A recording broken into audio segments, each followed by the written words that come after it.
हाँ, एक क्वेश्चन जो मतलब इस गेम से रिलेटेड है कि हाइट जो होती है, जो छोटे हाइट के प्लेयर्स होते हैं उनके लिए ऐसा कहा जाता है कि सेंटर ऑफ ग्रेविटी के मतलब उनका बैलेंस बनाना ज़्यादा इजी होता है जिनकी हाइट ज़्यादा छोटी होती है।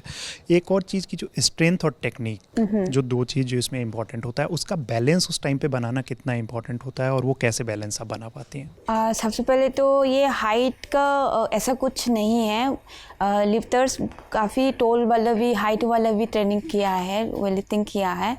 बस हाँ, एम्बांस ले सकते हैं कि छोटे हाइट में थोड़ा सा एम्बांस ज़्यादा होते हैं, और दोनों में फ़र्क कोई ऐसा नहीं है कि ज़्यादा हाइट हुआ तो ट्रेनिंग नहीं कर पाएगी, वो सब नहीं होती। दोनों बराबर होते हैं, बस स्ट्रेंथ का ऊपर होते हैं। आपने स्ट्रेंथ का बात कही है, वेट लिफ्टिंग में स्ट्रेंथ बहुत ही ज़्यादा इम्पोर्टेंट होते हैं कि हम जिम तो करते हैं कि सब मसल के लिए वो सब, पर मसल कैसे आना है, जो अंदर का जो नर्व होते हैं, अलग अलग छोटे छोटे मसल होते हैं, उसको पहले डेवलप करना है, उसको रेडी करना है, तभी स्ट्रेंथ आएगा।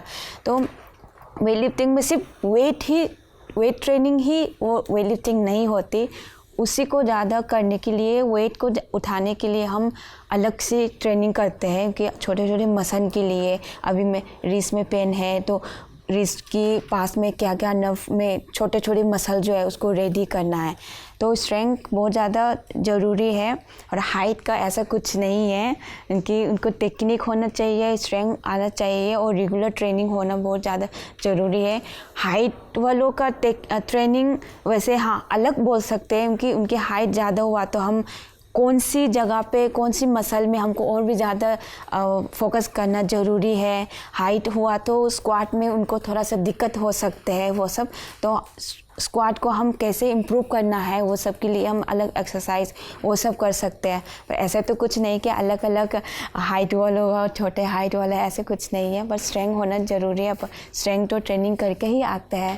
तो बस एक प्लेयर्स के लिए ट्रेनिंग और डाइट, रेस्ट, उस सब में ही स्ट्रेंथ वो आते हैं, तो बस वही रेगुलर होना चाहिए। जी, आप एक्सरसाइज का मेंशन कर रही हैं, तो जो मतलब कुछ एक दो एक्सरसाइज के बारे में आप बता पाएंगे कि इन पे ज़्यादा फोकस आप लोगों का होता है, कि जो भी वेट लिफ्टिंग की तरफ जाना चाह रहे हैं कि वो किन एक्सरसाइज पे ज़्यादा फोकस करें? हाँ, वेट लिफ्टिंग में सबसे इम्पोर्टेंट है स्क्वाट, पुल, ये दोनों ही ज़्यादा होना चाहिए।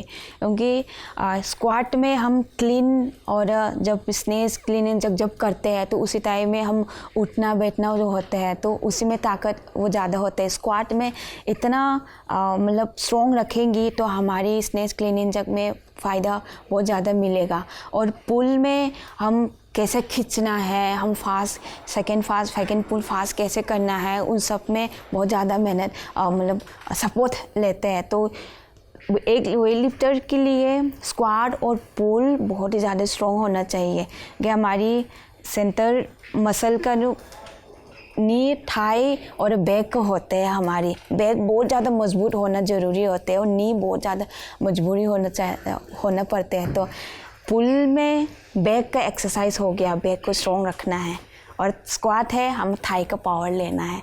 तो स्क्वाट और पुल बहुत ही ज़्यादा ज़रूरी है वेट लिफ्टर्स के लिए। एक आखिरी सवाल है कि अभी तक जो भी लिफ्ट आपने किया है, इतने सारे इवेंट्स में आपने कॉम्पिटिट किया, सबसे मुश्किल लिफ्ट कौन सा रहा है सबसे ज़्यादा? मेरा शुरू से ही मैं स्नेस में बहुत ज़्यादा दिक्कत रही है टेक्निक की वजह से, और मैं क्लीन एंड जग को बहुत ज़्यादा पसंद करती हूँ कि इसमें क्लीन एंड जग में ताकत का बहुत ज़्यादा रोल होते हैं, और स्नेस में टेक्निक का। तो मेरा स्नेस में टेक्निक थोड़ा सा अप डाउन होते हैं, तो इसलिए मैं क्लीन एंड जग में ज़्यादा पसंद करती हूँ।